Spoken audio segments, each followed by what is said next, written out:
this segment, I'm going to share with you a very favorite of mine, and one that you're going to find everywhere in quilting, and that's the flying geese.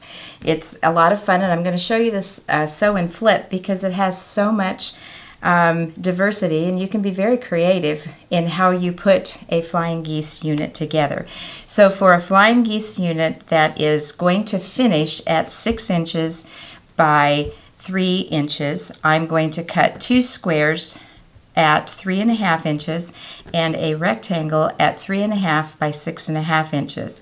So once I have that done, I'm going to mark my squares with a line from point to point, which will become my sewing line.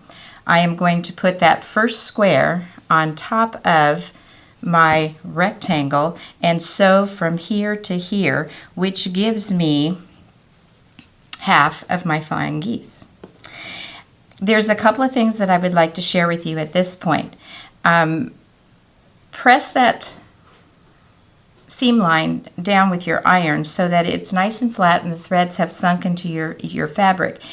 If for whatever reason, and I have lots of those reasons, your square doesn't quite match up, I will often leave the back side in there so that I have an accurate sewing line to follow in my flying geese.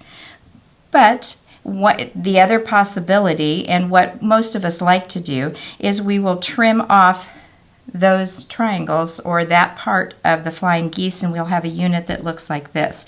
Press it back and you should be back to that 3.5 by 6.5 inch rectangle.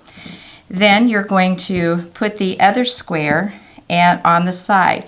Now please note that it does overlap, and that's exactly what it's supposed to do to give you your 1/4 inch seam. So again, I'm going to sew from here to here.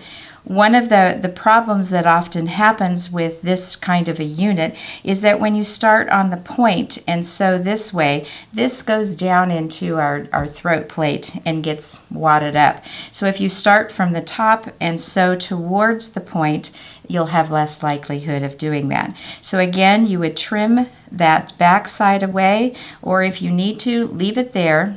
You'll press that back and you have this beautiful flying geese unit. What's so wonderful about the flying geese unit is that it shows up in quilt making all over the place.